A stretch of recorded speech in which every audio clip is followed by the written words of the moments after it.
বানাচ্ছি শুক্তো, যার জন্য নানান রকমের সবজি লম্বা লম্বা করে কেটে নিয়েছি। এর মধ্যে উচ্ছেটা কিন্তু নিতেই হবে। এবার কড়াইতে একটু তেল দিয়ে তাতে বিউলির ডালের বড়ি দিয়ে নেড়ে চেড়ে লালচে করে ভেজে তুলে রাখলাম। ওই তেলের মধ্যে দিয়ে দিলাম উচ্ছে, যেগুলোকে নুন দিয়ে ভেজে একটু কড়া করে ভেজে তুলে রাখতে হবে। ওই একই তেলের মধ্যে দিয়ে দিলাম আলু, যেগুলোকে নুন দিয়ে ভেজে তুলে রাখতে হবে।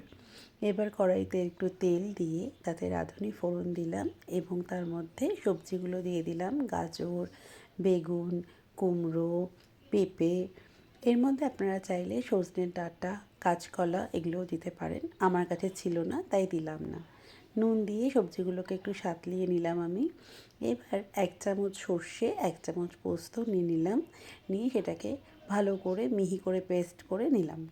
এবার বানিয়ে নেব একটা গুঁড়ো মশলা, যার জন্য ফ্রাইং প্যানে একটু রাঁধুনি, একটু মৌরি দিয়ে গন্ধ ওঠা পর্যন্ত নেড়ে চেড়ে ভেজে নিলাম। এবার এটাকে ভালো করে গুঁড়িয়ে রেখে দিতে হবে। সবজিগুলো একটু নরম হয়ে আসলে এর মধ্যে সর্ষে আর পোস্ত বাটাটা দিয়ে দিলাম। একটু ভালো করে নেড়ে চেড়ে বাটি ধোয়া জল এর মধ্যে দিয়ে দিলাম।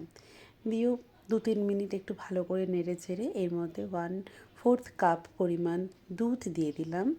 দিয়ে এর মধ্যে উচ্ছে ভাজা, বড়ি ভাজা এগুলোকে দিয়ে নেড়ে চেড়ে নিলাম।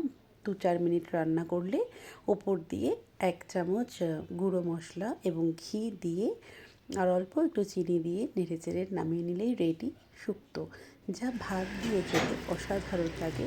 আপনারাও এভাবে বানিয়ে দেখবেন, খুব ভালো লাগবে।